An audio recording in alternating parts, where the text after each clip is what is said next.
Perfect. Well, Joe Musgrove, thank you for your time as always. Listen, I know that you are focused with the games in hand and the Padres, but I've got to ask you, all these months later, how much you're still bothered by Buck Showalter and what happened at Citi Field. Yeah, I mean, I don't know that I was all that bothered with his decision as much as I was the antics, or not the antics, but the response that I got from some guys on MLB Network, and just the reputation that it gave me after that outing.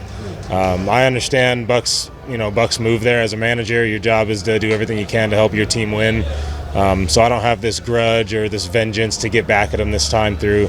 Obviously, there's a little emotion attached to playing the Mets now, but I'm not going out there with the emotion of trying to prove some point or go out there and do anything more than what I'm capable of. So, regardless of if it was the Mets or the Royals or the Braves or whoever, I think I would take the same mindset out there. Did you need an explanation, or do you figure, listen, it's just whatever? He was trying to get a competitive edge, get in your head, whatever it takes. Is that all it was? Yeah, I didn't really hear a whole lot on why he did it, but I would assume that it's, like I said, just him doing everything he can. I mean, they were down, I think 4-0 at the time. It was late in the game. It was kind of a last-ditch effort to either get me out of the game or disrupt my timing a little bit and get me off my game and take the focus away. But I don't hold on to that anymore. I'm past it and ready to move on. So you're still waiting for that call from Brian Kenny then? Is that it? Yeah, that one frustrated me. I'd love to hear from him, but I'm kind of past all that now.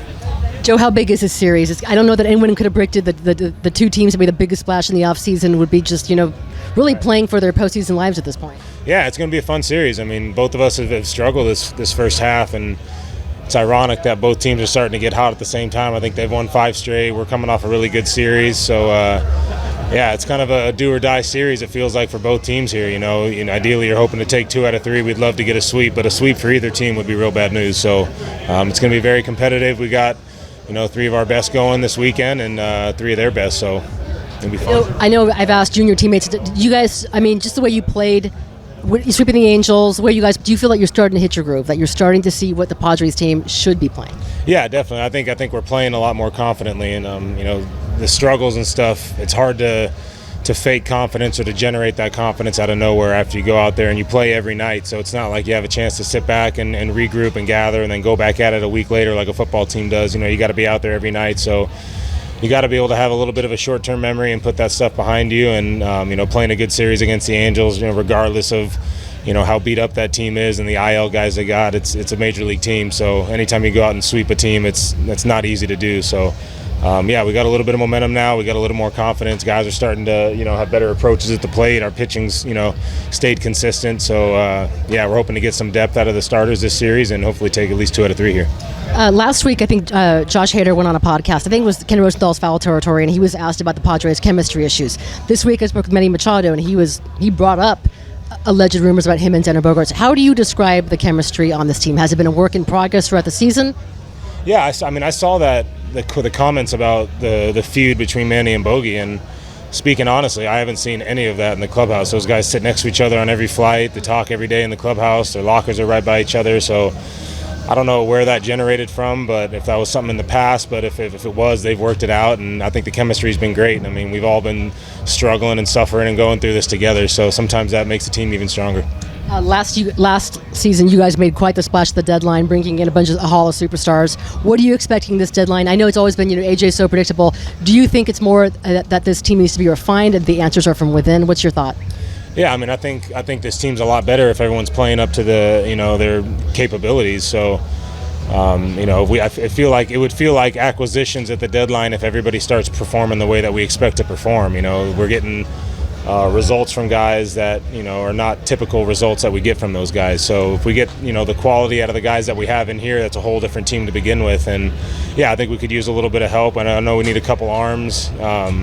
I think if we get our offense swinging the bats the way that they should, I don't think that's too big of an issue. So I don't know. I could sit here and go back and forth all day about that, but ultimately it's not our decision. We got to play as if this is who we got and this is all we're going to have. You can't ever sit back and expect or wait for reinforcements to come. You got to play with what you got, and then anything else you get on that's icing on the cake. Okay, I'm saving the best for last. Please tell me about Symbiotic, and I'm so sorry that I missed the grand opening. No, that's all right. It was incredible. Yeah, Symbiotic's the new training center that I opened up with my partner John O'Green up in Miramar. We've been not partners, but we've trained together for the last 10 years. I saw him in 2014 for the first time, and I'd never had a personal trainer before. I'd always just worked out at LA Fitness and put my own workouts together. So I got with him in 2014, and the following year had my best season of my career. I came back and saw him, and the next year was even better, and I was in the big leagues in 2 years. So I had a lot of trust in him, and I saw a huge change in my game with the type of training I was getting from him. So we talked back then. He had just moved out of the gym that he was working under to start his own business as a training facility, and the finances were a big issue. You know, obviously he was being financially supported by, you know, the guy that owned the company before. So when we moved out and started our own place, you know, we were in a 2,000 square foot box pretty much, you know, real small, and we still got good work in, but I feel like, you know, his capabilities and his ability to, you know, to expand and bring new things in was very limited by the space that we had. So we'd always talked about, you know, when the time's right, we'd love to get a facility that's the proper size and allows him to really tap into everything that he has to offer. And I signed that contract last year, and I said, hey, first thing we're doing, man, is looking at buildings. So we started looking at buildings right away and ended up landing a really good one back in January. So for the last 5-6 months, we've been up there. Shouldn't say we, I should say he's been up there every day, you know, doing a lot of the work himself with the help of a few people that he knows that know some construction work. And yeah, all the way up until about an hour before the opening yesterday, we were still working. So literally came down to the final hour of work getting it ready. But we had 300 plus people show up yesterday. We had Prince Street Pizza, we had Pokey Pokey, Ashland's, Topo Chico, my juice lady from Be Green came out and was serving juices. We had Celsia. I mean, just countless people came out to support and donate food and beverage to make the party what it was. And then, yeah, the support of 300 plus people from San Diego coming out and signing up for assessments and checking out the facility was a really good event. I think you just answered my question. So it's not geared towards like just baseball players. It's geared towards just everybody, or what's? Yeah. So the setup is not like it's not like an LA Fitness where you get a membership and you get your fob and you come swipe yourself in and do whatever you want whenever you want. It's more specialized programming. We do specialize in athletes that are training for a sport.